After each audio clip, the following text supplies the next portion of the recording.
Mon métier de rêve. Ces capsules ont été réalisées en collaboration avec le Conseil scolaire Centre-Nord, financé par le Fonds de développement économique francophone de l'Ouest canadien, en partenariat avec le Centre de développement économique de l'Alberta.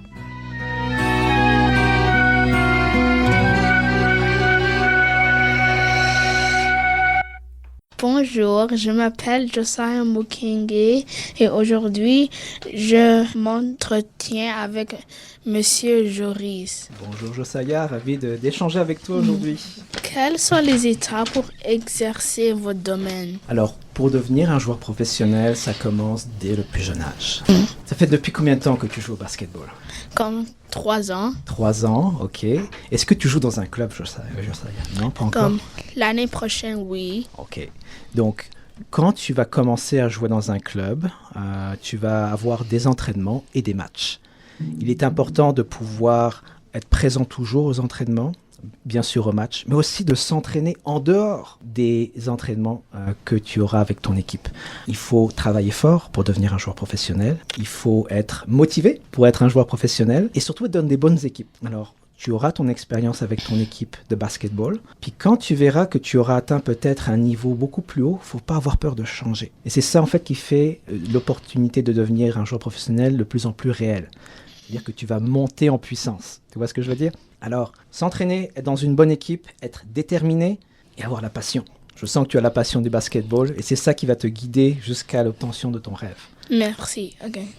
Deuxième question. Quelles sont les qualités humaines pour réussir dans ce métier? Alors, il y a de nombreuses qualités qu'il faut avoir pour être un joueur professionnel. Basketball, n'importe quel sport, en fait, tu as ces critères-là.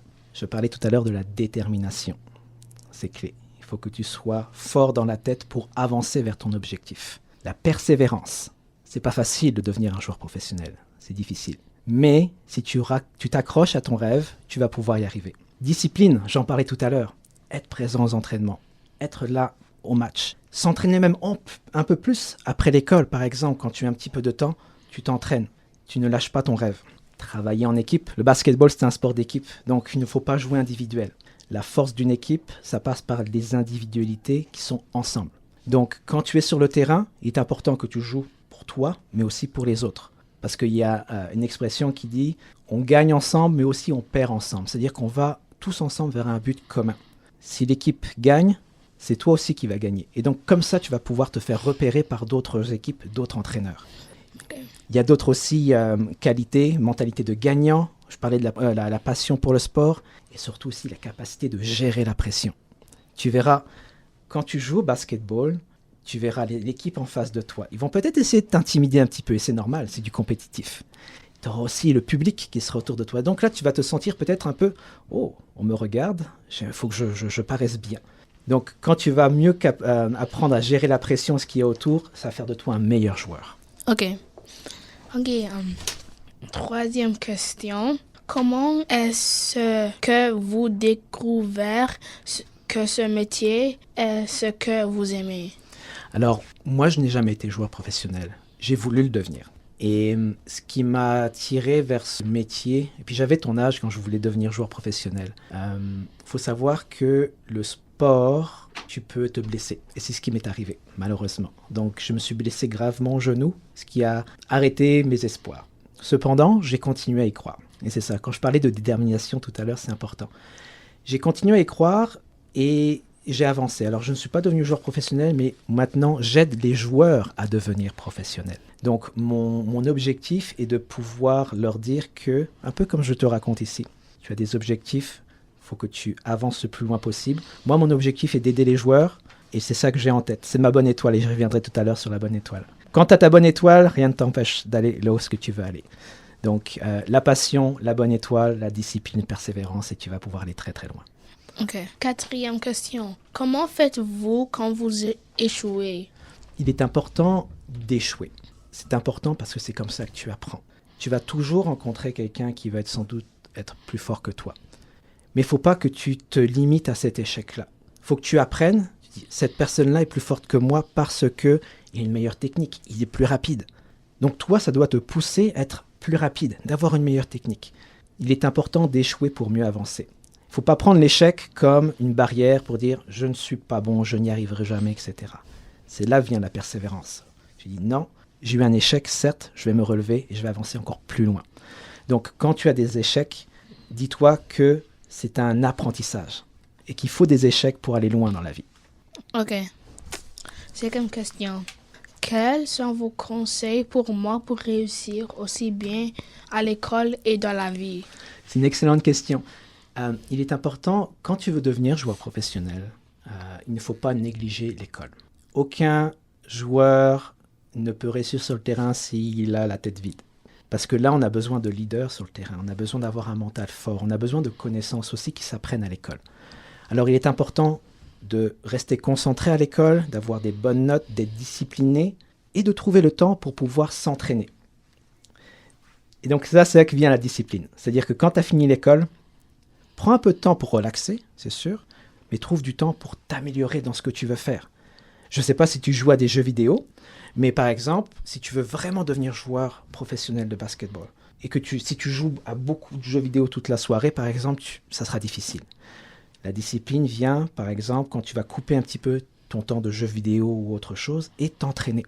Et c'est comme ça que tu peux avoir une bonne conciliation, école et sport. Quand tu arrives à avoir les deux en parfait équilibre, tu peux avancer loin.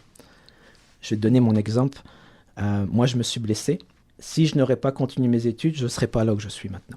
Donc, il est important d'avoir toujours des études en tête pour pouvoir avancer. Parce que tu ne sais jamais ce qui peut t'arriver. Donc, je te souhaite de tout cœur que tu sois joueur professionnel. Mais comme on dit, il y a un plan B. Et toujours un plan de secours pour pouvoir toujours trouver un moyen d'arriver à ton rêve. Donc, c'est comme ça que ça arrive les bons leaders. C'est d'avoir plusieurs plans de secours, je dirais. Yeah. Qui vous inspire le plus dans la vie et pourquoi? C'est une bonne question, ça. Il y a tellement de gens qui m'inspirent dans la vie, mais je dirais, ceux qui m'inspirent le plus sont ceux qui ont atteint leurs rêves, qui ont du succès. Je sais, c'est très, très large, mais quand une personne vient vers toi et qu'elle dit « j'ai atteint mon objectif, je suis là où je voulais être », cette personne a travaillé très, très fort pour atteindre son objectif. Parce qu'on voit le succès. Toi, c'est un peu comme un iceberg. Tu vois la pointe de l'iceberg, mais en dessous, l'iceberg, c'est gros. Et imagine que la grosse partie immergée de l'iceberg, c'est le travail, l'abnégation, la persévérance que cette personne-là a dû faire pour pouvoir arriver à son succès.